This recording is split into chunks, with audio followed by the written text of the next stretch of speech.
ತೊಗರಿ ಗುಲ್ಬರ್ಗಾದಲ್ಲಿ ಪ್ರಮುಖವಾದಂಥ ಬೆಳೆ. ಮಳೆ ಜಾಸ್ತಿಯಾಗಿ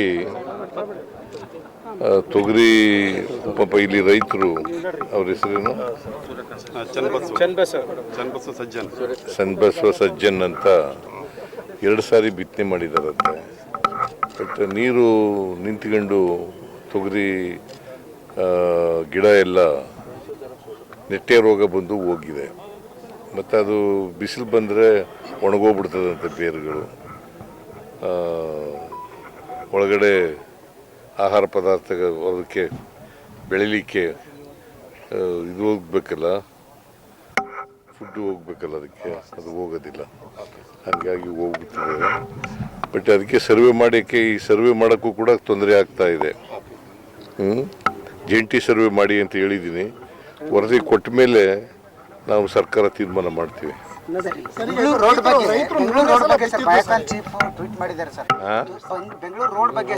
ಸುಮಾರು ಮೋರ್ ದನ್ 60% ರೈತರು ವಿಮೆಗೆ ಹೋಗಿಲ್ಲ. ಅವಲಂಬನೆ ಆಗಿದೆ ಸರ್. ಈಗ ನಾವು ಬೆಳೆ ಪರಿಹಾರ ಕೊಡ್ತೀವಿ. ಮಳೆ ಹಾನಿಯಾಗಿ ಬೆಳೆ ಆಗಿದೆಯಲ್ಲ, ಹಾನಿ, ಅದಕ್ಕೆ ಪರಿಹಾರ ಕೊಡ್ತೀವಿ. But survey ಆಗಬೇಕಲ್ಲ.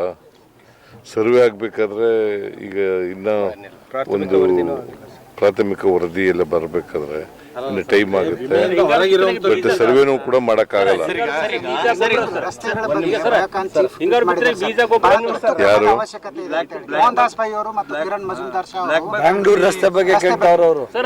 ಬೆಂಗಳೂರು ರಸ್ತೆ ಬಗ್ಗೆ ನಾನೀಗ ಇಲ್ಲಿ ಇದ್ರ ಬಗ್ಗೆ ಕೇಳಿ ಅಂತಂದ್ರೆ ಮೋಹನ್ ದಾಸ್ ಪೈ, ಕಿರಣ್ ಮಜುಮ್ದಾರ್ ಅವ್ರ ಹೆಸರು ಹೇಳಿದ್ರೆ ಹೆಂಗಪ್ಪ?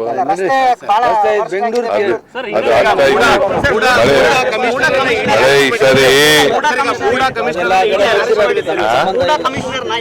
ಸಂಬಂಧ ಇಲ್ಲ, ಅದು ನಮಗೆ ಸಂಬಂಧ ಇಲ್ಲ. ನಮಗೂ ಅದಕ್ಕೂ ಸಂಬಂಧ ಇಲ್ಲ.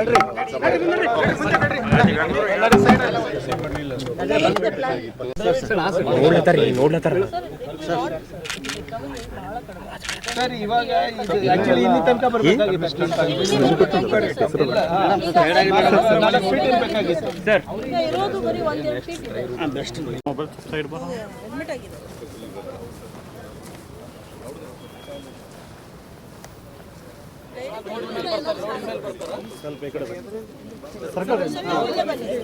ಸರ್ ಅಲ್ಲೇ ಸರ್ ಸ್ವಲ್ಪ ಕ್ಯಾಮ್ರಾ ಈ ಕಡೆ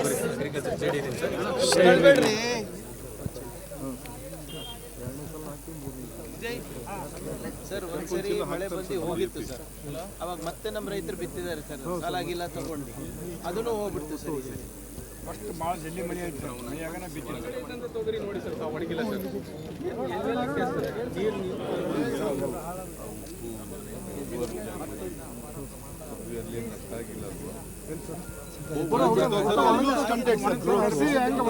ಜಾಸ್ತಿ ಇಲ್ಲ, ಇಲ್ಲಾಂದ್ರೆ ಇಲ್ಲಿ ತನಕ ಬರಬೇಕಾಗಿತ್ತು ಸರ್. ಕಂಪ್ಲೀಟ್ಲಿ ಹೋಗ್ಬಿಟ್ಟಿದೆ ಏನು ಸರ್? ಕಳ್ಳಿ, ಜೋಳ, ಕುಸುಬೆ ರಿಯಾಯಿತಿದಲ್ಲಿ 90% ರಿಯಾಯಿತಿ ಕೊಡಬೇಕು. NDF ಏನು ಪರಿಹಾರ ಕೊಡ್ತದೆ, ಬೆಳೆ ವಿಮೆ ಮಾಡದೇ ಇರ್ತಕ್ಕಂಥ ರೈತರಿಗೆ ತಮ್ಮ ಸರ್ಕಾರನೂ ಅದನ್ನು ಕೂಡಿಸಿ ಕೊಟ್ಟರೆ ಒಳ್ಳೆಯದು ಅಂತ.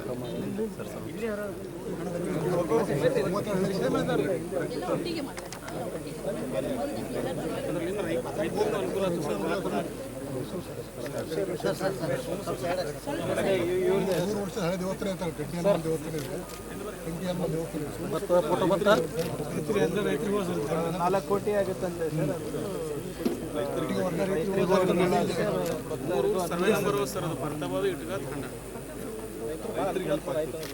ಕನೆಕ್ಟಿವಿಟಿ ಇಲ್ಲ, ತಾಂಡನೂ ಬರುತ್ತೆ.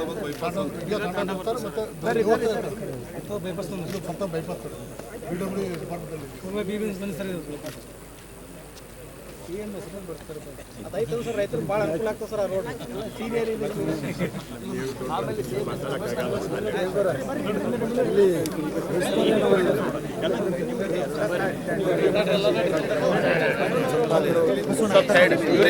ಹಣ ನೀನು ಒಬ್ಬರು ನಿಂತ್ಕೊತ